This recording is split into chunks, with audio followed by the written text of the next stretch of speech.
That was the high point. It's all downhill from here. If we just kind of talk standing like this, can you hear us both well enough? Yeah, is this fine? Okay, sweet. Okay, sweet. Yes. Hey, everybody. Thank you very much for coming. My name is Nels Anderson, and this is Jake Rodkin, and together we are 20% of Campo Santo. There's 2 people missing from that photo. If they were there, that would actually It would be 20%. And Jake and I we're responsible for all the level design in Firewatch.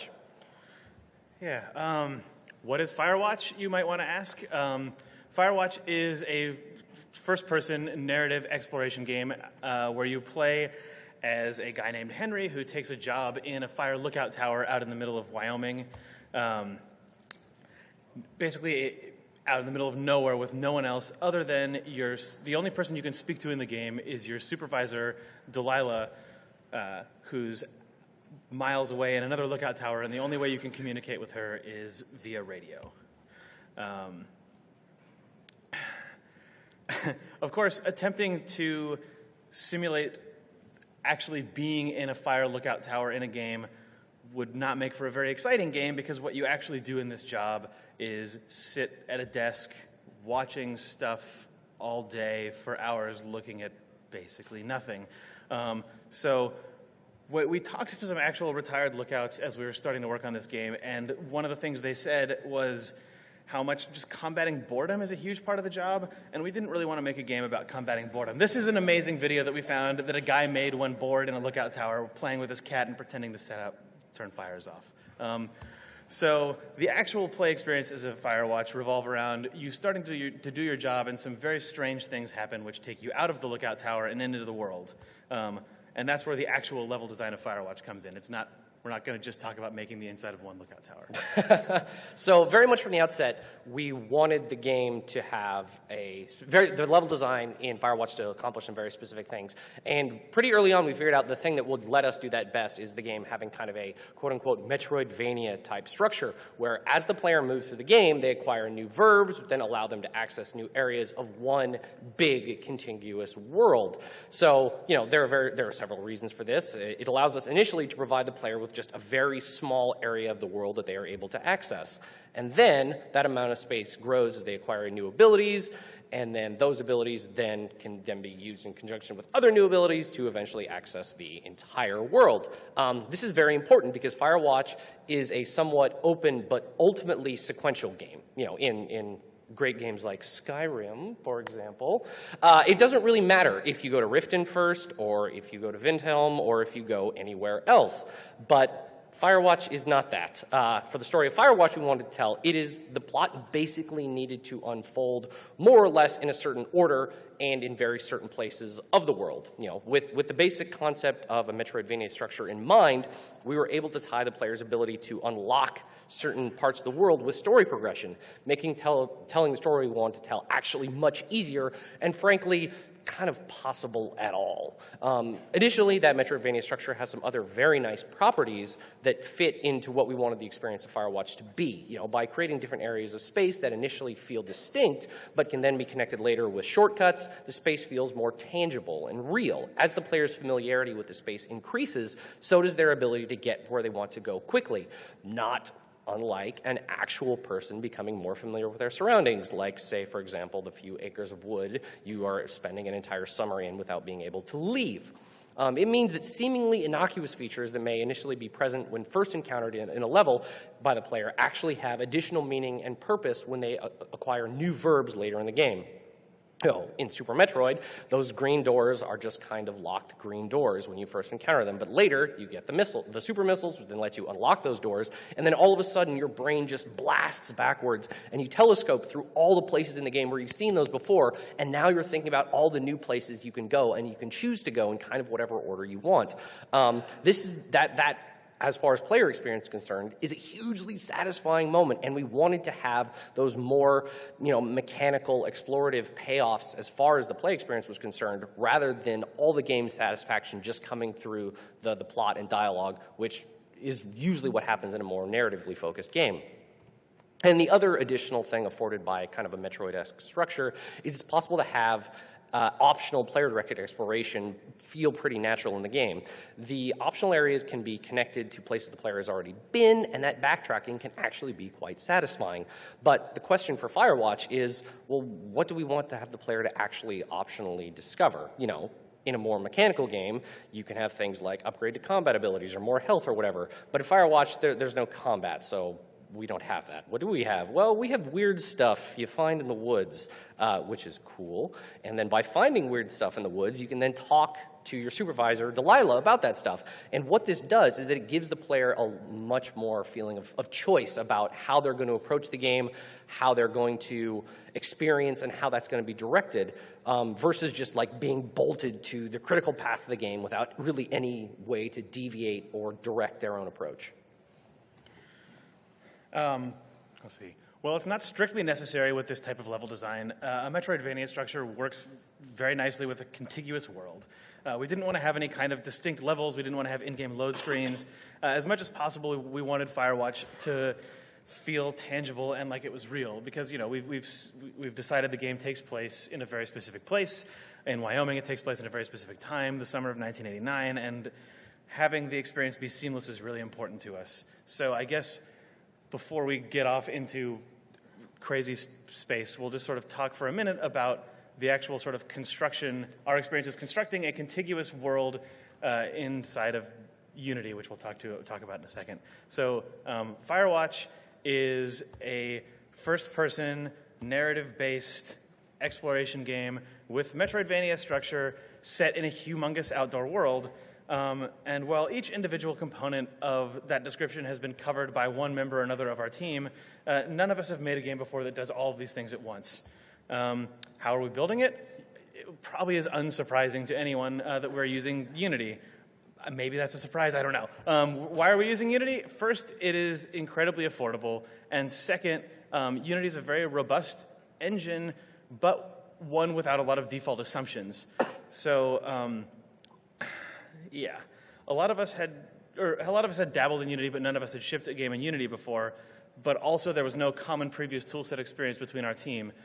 We had some people had used Unreal, but Clay, Double Fine, Telltale, all actually are on totally proprietary tool chains. So effectively as a team, we were starting fresh, and Unity made sense as a starting point. However, what kind of game does Unity love to make? Well, what Unity loves to make is games that are generally third person with relatively realistic graphics, or sprite-based artwork with relatively low animation fidelity, where the entire level and all the game objects can be loaded in memory at once, and where really there's only like one person changing a scene file at a time. And then what kind of game is Firewatch? Well, crap. Fortunately, our friend and former colleague of a lot of Campo Santo employees, Nathan Martz, he was at Double Fine for a long time. He recently left to start his own ventures, and one of those ventures was creating a streaming middleware package for Unity called Sector. Sector is basically why Firewatch can exist without needing to have a million loading screens constantly showing up in the world. And what it also means is that we can still divide the world up into what are effectively levels and compartmentalize our work, but without the player actually being aware of those as they're experiencing the game. You know, without Sector, if we wanted to have a seamless game, if somehow miraculously that could all fit in memory at once, we'd just literally have a single scene file. And then I'd constantly be asking, hey, Jake, are you done with the entire game scene yet? I want to make some changes too. And obviously that would be very bad. Of course, like that still happens occasionally on the scale of like the much smaller level areas, but nowhere near as much. Another really valuable thing is, as far as Unity is concerned, holy crap, the asset store is actually amazing. Like there are a ton of really cheap, really good add-ons for like $5 to $50 that have literally saved us hundreds of hours of work. Of course, that includes Sector, but a ton of other stuff as well. We won't get into it, but if you want to ask us whatever we're using and why, we can totally talk about that afterward. One other big system that we did build in-house that really impacts the level design is we have a very robust event system. This is our own notion of events, not like the C# language construct. It's mostly the brain baby of Will Armstrong, one of our programmers. Again, we won't get into the weeds about a ton, but one of the major things it lets us accomplish as designers is we have a very strict control over the notion of time inside the game. That's me. To that point, Firewatch takes place over a number of days, and those days change as the plot advances. The game doesn't have a systemic time of day system or anything like that. So while the space the player's in won't actually change that much as a space, like it's one big outdoor world, the outdoors doesn't change that much. All the things that you find, the things you can encounter over as you traverse and retraverse the world of our game do change. So using the event system, we've been able to have a system that Nels and I can use to control exactly what is available in the game at any given time, and putting the time into having anything resembling a robust management for that was huge, working on a game like this for the first time. So more broadly, when we're thinking about what Firewatch is, I think when we set out to make this game, we had a lot of ideas about what Firewatch should be.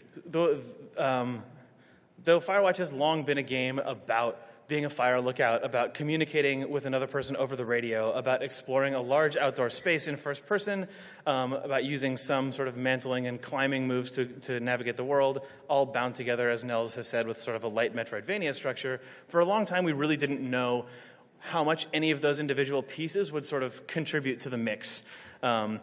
We really had no idea. Like, we got excited for a long time about how players would be expressively climbing as if we'd somehow be making Uncharted. But as a result of sort of not nailing that down, our process of going from brainstorming really cool ideas in a room to grayboxing our levels to a final art-filled navigable product has been a lot less straightforward than it probably should have been. Because we started off with those bullet points, story-heavy, communicate with the radio, gain lightweight abilities, climbing, mantling, blah, blah, blah, blah. And we began working outwards from there, sort of knowing that what we were making was probably going to be thrown out and having no real idea exactly of how it would be thrown out. So as a story outline came in, we started from that with the abilities that we had, and we sort of drew a big old map of all the things that we thought would be cool. We've put a lot of time into meticulously putting all of our gates together and everything, and we eventually had a pen and paper edition of Firewatch that you could conceivably draw a line from the start through all of the areas we thought were cool. All of the gating chain worked, and you'd get to the end. We took this into Unity. We quickly sculpted terrain. We dropped a player onto it, walked through it, and it meant nothing. It was absolutely meaningless. So it checked off all of the boxes that we set out to check to make a playable video game, but at the same time, we had answered absolutely none of the questions that would help make a good Firewatch game. We had this huge map. We had no idea what would really happen anywhere. We had a lot of space to walk, but we had no sense of what the player would really be doing moment to moment beyond the hope that that time would somehow be filled with something fun. So we had this map, we had the gates, we had our location, and for the next step, we did what I suspect a lot of games do. We tried to fit the details of the story onto the map. We loved the idea of exploring an abandoned mine, so therefore a mine was on the map. It was in our gating chain. The story better have a map in it now. We really liked having a part of the game that would split off and the player would have multiple overlapping objectives, actually kind of like an old LucasArts adventure game. So that was in the map. That was in the gating chain. The story better have that. And we spent like a month in story meetings just trying to make all of this work, with just all these things on the table as what was given for a game. And this is when my brain turned into an asshole. I had, in a moment of frustration, I had the brilliant thought, what we're doing would work in any other game. Why isn't it working in ours? And then I immediately dismissed that in favor of a better realization, because my original garbage thought was, really, this generic approach would work in any other generic video game, but my video game is unique. So that is trash. What I actually came to understand, obviously, in that minute, is that there's never been a video game in the history of video games where someone can take a creative process that just works anywhere and apply it to theirs with any immediate success, maybe unless you're making a piece of shit. So using the rules and concepts that could apply, quote unquote, to any game is like, it is fine for a while, right? Like, it helps you get that really basic foundation down to start building your ideas on top of, but to kind of torture this analogy further, eventually as your game grows, the structure you're building on top of will be constructed in a weird one-off direction that really has nothing to do with any of those foundational, this will work for any game concepts. And you'll need to start thinking about your game as its own unique object with its own unique needs, seeing every decision through that lens, foundation thing.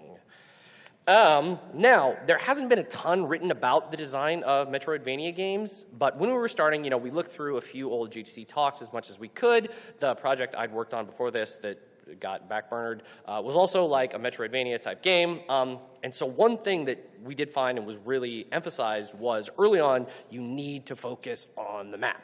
It needs to be really, really solid first, as in like make the entire map in Photoshop to a frightening level of detail, iterate through it, like virtually play it through a bunch of times, and then, and only then, actually take it into the editor. Now, this makes sense in retrospect for those types of games because those games are very much mechanics first games with just like a little hint, a small dusting of story as theme or aesthetic for the game. And that's fine, like that's what those games want to be, that's great, that's awesome. But that's not what we wanted to make with Firewatch. So, for us, the process of untangling Firewatch's needs from that of a stock Metroidvania template enforced that, unlike a lot of games, we needed to have a good story reason for everything we put into the game before we put it into the game, or everything would just kind of fall apart. Because Firewatch is a mystery, so the player is going to be asking why about everything all the time, and we needed to have a reasonable answer for their questions. Also, Firewatch is a game where the player can ask an NPC about almost anything in the environment at any time at the story, from the beginning to the end. So the game just needs to have answers for everything, which means you can't pull that classic move of using your story to reverse justify your level design decisions. So this led to us kind of flipping our entire level creation process on its head to one that would probably get us a lot of looks of scorn from people, or at least confusion, but it's actually worked really well for us. We stopped iterating on context-less gray box spaces completely, and we abandoned trying to find meaning there. Instead, we started treating the player's first path through any given space 100% as scenario design. We made sure the story of the space was locked down, and once we know beat for beat what we hope players will be doing to there, then we move on. We of course we have this incredibly talented illustrator, Ollie Moss, so we then ask Ollie to do concept arts for the most striking and necessary areas of the game, and then we gray block from there. We don't really worry quite as much about the way the space actually connects to other parts of the world in terms of that whole holistic map. We kind of hold off on that, and then we stitch those bits together later. This probably will not necessarily work well on your game because nothing works everywhere, but this is kind of the only way we've been able to reliably make large amounts of space in Firewatch without feeling like we're just wasting our time on stuff that's totally going to change in a week. Now we get into the part that I think is maybe Nels and I giving a million pieces of advice that we don't know are obvious or not, but they were sort of revelatory to us. I think a lot of the things that Nels said worked for us and were made possible because we were finally able to identify the sort of main resource that our players were consuming when going through our maps. Like earlier I talked about all the different things we wanted to be inside of Firewatch. Like, is climbing interesting? Are you excited about Metroid gates, about finding the next one of those? Or is it puzzles? And like in most games, I suspect the resource that you consume as you move through a level is probably enemies. You enter a new space, enemies pop out, and you defeat them using some combination of the level space in conjunction with combat mechanics.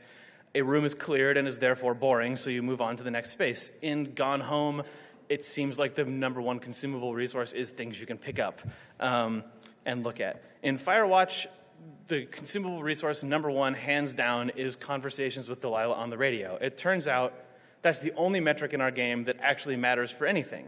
How much is there to talk about in any given space? If you have to walk from point A to point B on the map in our world, the question to ask is, how many conversations do we need to have that journey interesting? If we want the player to stop somewhere and check it out, the things in that space need to have things to converse about. And the length of those conversations is actually the thing that determines how long the player stays in a space in our game.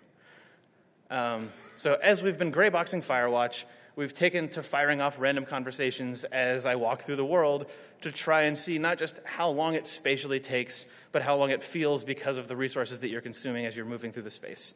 Really long walks end up then, as I'm grayboxing, getting peppered with clearings with small objects, or large interesting visual landmarks, or forks in the road, primarily just as food to feed the conversations you're having with the character. I mean, hopefully they're interesting in and of themselves, but that's sort of how that goes.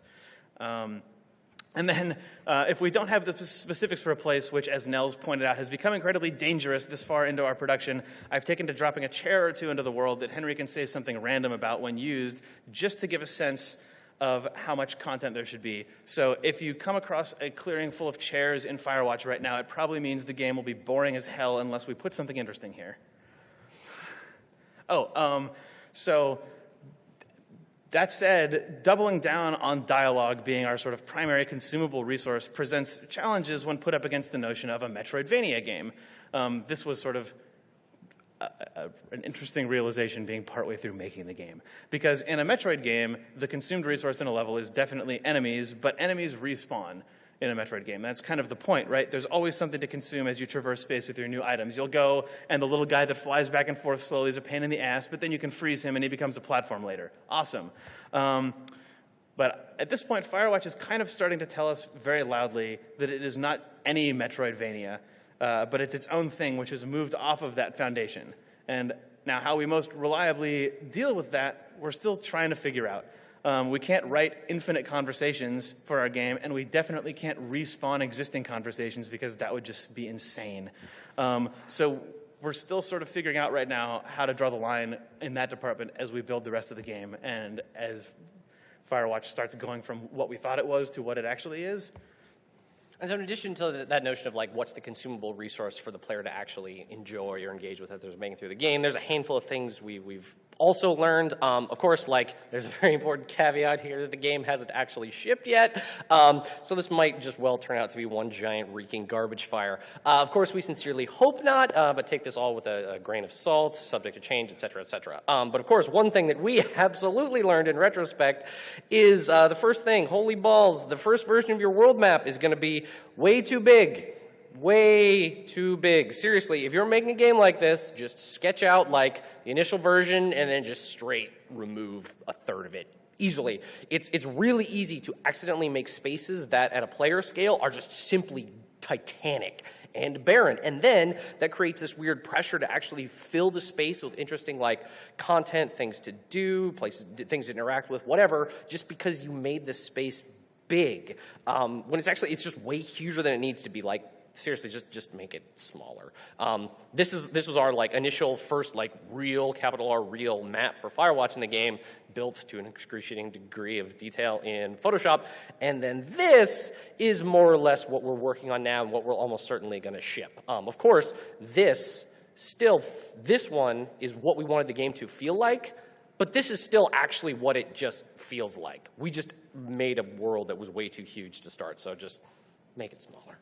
The other thing we learned is that, well, we have to make sure the story is solid first. Once you have that initial bedrock of the story set, it is way easier to let the gating of the game adjust the story rather than the other way around. You know, once those big strokes are in, adjusting the small details to make the game flow better is often a far wiser decision. Like letting the story exclusively drive the small details means you now need to deal with a bunch of potential sequence breaking issues where the players could get to certain areas or get items like too early, and then they can get to areas where the main plot wasn't expecting them to be until later on in the game. So then you need to either handle that somehow or build a bunch of like fallback content or and you just go into like a hell of infinite conditioning. You're saying that it gets bad? It gets bad. So really, like, using the story to just making adjustments to the story to make that solve those gating problems is way easier than the other way around. Again, this was also really obvious to us, but It was not it was obvious not to us. obvious to us, probably obvious to smarter people. What we learned is that building space without detail in terms of both set dressing and narrative elements feels really different than it does when those things are in place. Like, not necessarily good ones, but just even the faintest skeleton of something representative. You know, I can't count the number of times that Jake and I built out some space, and then it just seemed to be like a dead lunar hellscape until we put in some trees and a placeholder conversation, and then it was actually fine. I think that this was maybe not obvious to me and Nels because the games that we'd been working on primarily before this were either 2D games or 3D games with a fixed camera. Like I made adventure games at Telltale. Yeah. Nels made stuff at like Deathspank at Clay and Mark of the Ninja, or Deathspank at Hothead and Mark of the Ninja at Clay.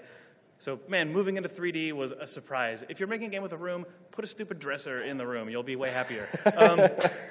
Yeah, like very early on, we did do gray blocking, like initial, just like basically just gray cubes. But basically, after doing that for like the first major area of the game, we hit diminishing returns on the value of doing gray blocking like that really, really quickly. Getting something that was even just like one step more representative than that was way more useful. So as much as games of Firewatch's ilk are somewhat maligned as walking simulators, the truth is that only after a few minutes, just walking around the landscape, no matter how lovely it is actually really goddamn boring for most people, and reasonably so, right?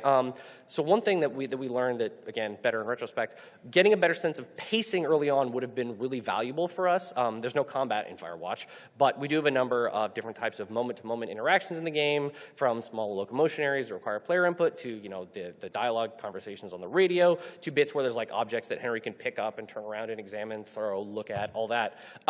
So all of these things keep the game on a moment-to-moment level being interesting and engaging, and not just one where you hold W until you get to the next area you were supposed to go. But, like I said, in retrospect, it would have been useful to get a better sense of what those elements are earlier on, and really nail down how many of each we need to create for the experience we wanted Firewatch to be, you know, how they could be combined, et cetera, et cetera. So yeah, at the end of the day, I don't really know if players or the team will recognize Firewatch as a Metroidvania game or as anything else. Some people will probably say that it's not a game, but that's a completely separate conversation. Like a lot of what we're doing, a lot of what happens on every game, having all of these sort of big, encompassing, conceptual blocks, like these sort of idea prefabs that you can start with, that you can drop down at the beginning of production, is incredibly helpful. But what your game ends up doing with those blocks as it evolves on its own is something you really have to keep your eye on and just be careful of, or you're going to potentially do what we did early on, which is end up boxing yourself in ideologically, not let the game speak for itself, keep sort of trying to course correct against basically nothing, when what we should have been doing was building a new foundation somewhere else where our game was going, and then turned ourselves into this smiley clip art man. Yeah, I guess, you know, being able to look at an existing design formula for a game, or the weird formula cocktail that you start with, is certainly really valuable in practice, but the farther in you get, don't do what we did, I guess. Like if you're making a real-time strategy game and you find yourself halfway into what you think is production, and you're telling yourself, no, I can't do that, or I shouldn't do that, or I should do something else because a real-time strategy game does X, Y, or Z, you might be kind of fucked. Really, I don't have any concrete advice for this, and I suspect that it is the most obvious thing in the world, but being able to judge when your game has moved off of that stuff and has become its own thing and start adapting to that and let the game grow will make your life infinitely easier, and it took us a really long time to get there, and now I'm really happy. Have you got anything else? I think that's probably it. Thank you guys for listening to this. I hope it was interesting and understandable. If what I said made absolutely no sense, I apologize, but you can go play the game and for yourself this Friday. We actually have a demo day where we're running a bunch of demo stations for Firewatch from 11 to 7, just a few blocks down. If you walk out the exit of Moscone North and then just turn right on Howard Street, the game will be sitting there waiting for you to check out. On Friday. On Friday, not today. Don't go there today. There's probably a wedding in there or something.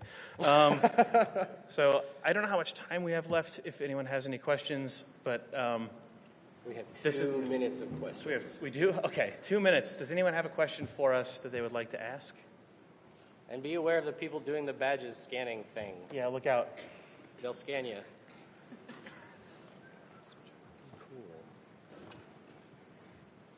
Right, so anybody with Sweet. questions, just come on up to the mic. There's a cool there guy, we go, right cool over guy there. over there. Yes. Hey. You mentioned some other packages that were useful that were in the Unity Asset Store. Could you say a bit about what some of those were? Oh man, let me think about stuff. A lot of the stuff that we've ended up finding incredibly useful has been art pipeline stuff more than level design stuff. And a plug for that, our environment artist, Jane Ng, is going to be talking about this in an art context tomorrow at noon. Wednesday at noon. So if all the art plugins and stuff Jane's going to talk about. One really useful thing that Jake and I use a lot, there's... This is the goofiest one, I think, if you're going to say the one that I Is it think. Playmaker? Oh no, Playmaker, sorry. Playmaker's amazing. Yeah, so in the past, I kind of had like maybe an irrational beef against using visual scripting systems because my background is technically being a programmer, and usually I'm just like, I just want to write it myself, what the hell.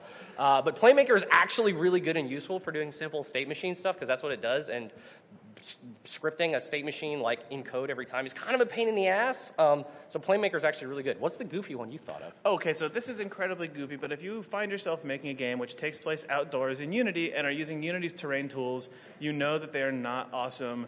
There's a plugin that costs between a couple dollars and free that is called Ramp Brush. And it lets you just make spline curves on the Unity terrain and smooth out ramps and make all, like you can make, it means you can basically just raise cubes into your world in the terrain brush, then go boop, boop, boop, boop, and connect them all with ramps and like sculpt slopes out of lines. It makes it's still a hacky piece of garbage, but for basically no money, you can go from having to do any detail map work on a height map in Photoshop to being able to just sculpt it in Unity. Like it made our gray boxing speed jump up by like multiple orders of magnitude. Yeah. It's gross. Ramp Brush, made by some lady. It's cool.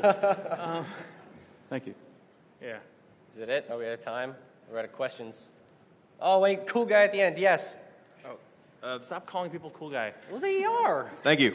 I mean, it's fire. Just wanted to say this talk was like a fire hose of like awesome stuff.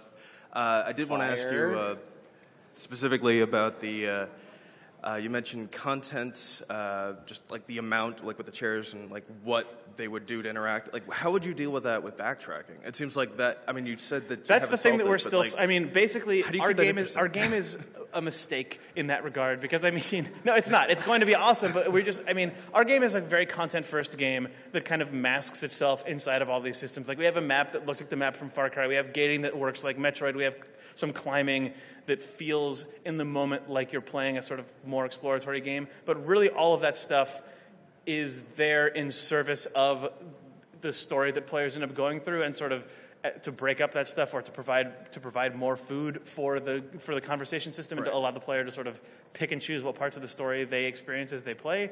So when people backtrack, we're basically going to have to write general coverage, random conversation that you can have anywhere in the world that fills up our backtracking time, or But we have to within, just trust that you're out there to be interested in play some music or something. We really like the pacing of backtracking is a thing we're still really tuning, and we know that it's a lot to bite off with the design of our game. Yeah, but the other thing is a Metroid structure kind of helps that, because like initially you go through some long ass area and then you do the whole thing, but then you get some item that lets you shortcut back, so you don't actually have to haul ass through there every single time. Now it's like, oh, it was 10-minute walk this time, but now going back because I can jump over this thing, it's like 2. Yeah, the routes across our game later in the game do get shorter when you have to backtrack. So that's the sort of level design side of it, I guess. But all right, so when in doubt, shortcut instead of backtrack. If or it's pain to have a get the game that content. actually has repeatable mechanics as your primary mechanic. That's a choice you could make that we didn't.